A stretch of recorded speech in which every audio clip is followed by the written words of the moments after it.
Neckbeard Stories.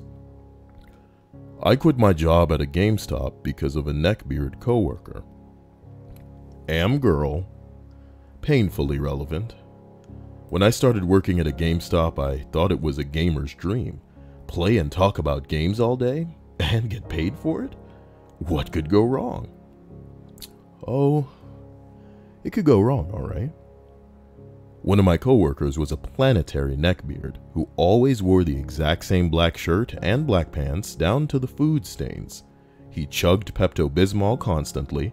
He was greasy all the time, blackheads galore. He would be our Popping's disgusting wet dream. Long black hair, always in a ponytail. His scent was described as axe to acrid. Best guess on his age was early to mid-20s, but his acne was so bad, I literally had no remote idea. He wouldn't do shit.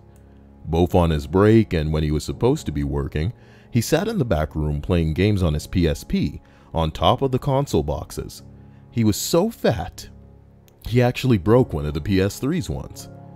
He used to pressure people at the food court to fill up his styrofoam food containers with more food, and on the down low, he got a number of the stores to charge mall employees a smaller amount for the food so that he could double his helpings per shift.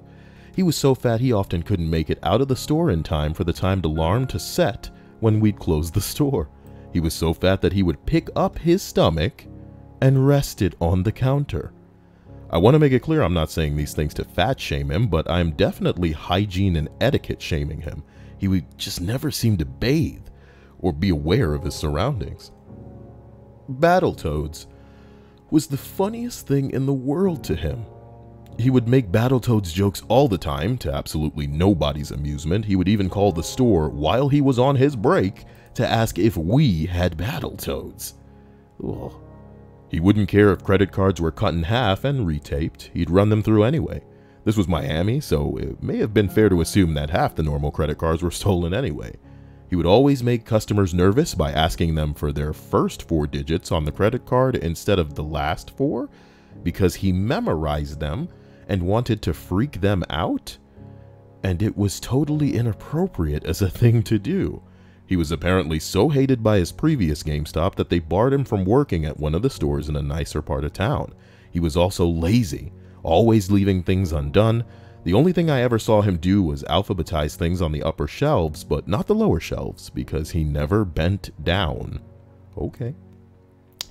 Sometimes he would sit down, but because we had such a small amount of space, the customers would just walk around awkwardly, so he stopped doing that.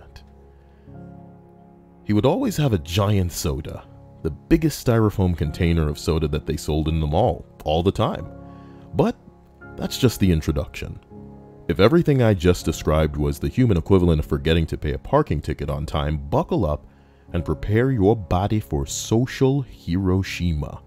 Damn. One night he asked me if I could drive him to the train station after a shift. It being Miami, the outside temperature was usually around the range of the surface of the sun, so I figured it was at least a humane thing to do, considering the train station was several blocks away.